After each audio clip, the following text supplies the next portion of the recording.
こんにちは、渡辺です。いつも動画を見ていただきありがとうございます。漆塗りのことを調べていると難しい言葉だったり漢字が多くて意味が分かんなくなってないですか？僕も漢字と歴史が苦手なんで、江戸時代の漆工芸がとかって言われても全然頭に入ってこないんですよね。実際に漆塗りの技法の種類だったり産地っていうのも難しい言葉が多くてもうさっぱり分かんないですね。でも実は漆塗りの技法って大きく分けて3種類に分けることができます。今回はその3種類の技法について解説していきたいと思います。どうぞ。では最初に紹介するのが吹き漆仕上げです。これはこのチャンネルでも何回か紹介している塗り方なんですけど、すり漆仕上げとも言われています。漆を塗る前の生地に生漆をすり重ねていく技法になります。この塗り方だと漆の塗膜は薄くなっちゃうんですけど、木の木目とか質感が見える仕上げになりますね。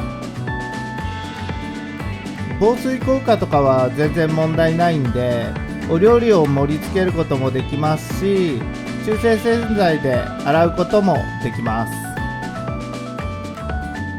次に紹介するのが塗りたて技法という技法です。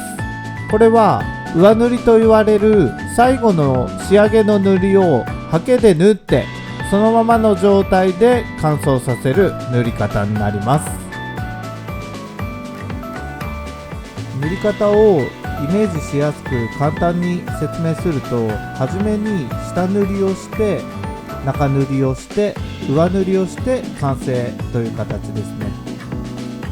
実際はその仕上がりまでにはいろんな作業が入ってくるので、また改めて動画にしたいと思っています。この塗りたて技法で仕上げられたものっていうのは、漆の塗膜が厚くふっくらしてるんですね。漆のツヤっていうのがすごく綺麗に出るんですけど、そのツヤの出具合っていうのも仕上げの漆で調整することができます。最後3つ目に紹介するのが研ぎ出し技法になります。これは上塗りした後に専用の墨やコンパウンドとかを使って研ぎ出してツヤを出したり、中塗りの漆の色を出したりする仕上げになりますね。今画面に映っているのが黒色で中塗りした上に白色で上塗りしたものをサンドペーパーで研ぎ出しているところですね。研ぎ出し技法はこんな感じです。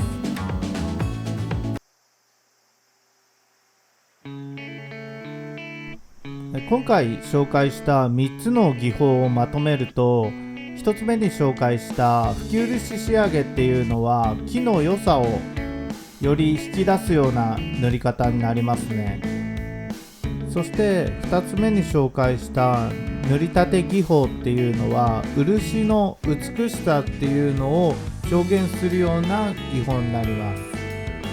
3つ目の研ぎ出し技法っていうのは塗りたて技法をより高度にしたようなもので、漆塗りの幅を広げるような技法かなと思います。今回の動画は以上です。最後まで見ていただきありがとうございました。チャンネル登録、いいねボタンしていただけると嬉しいです。ではまた。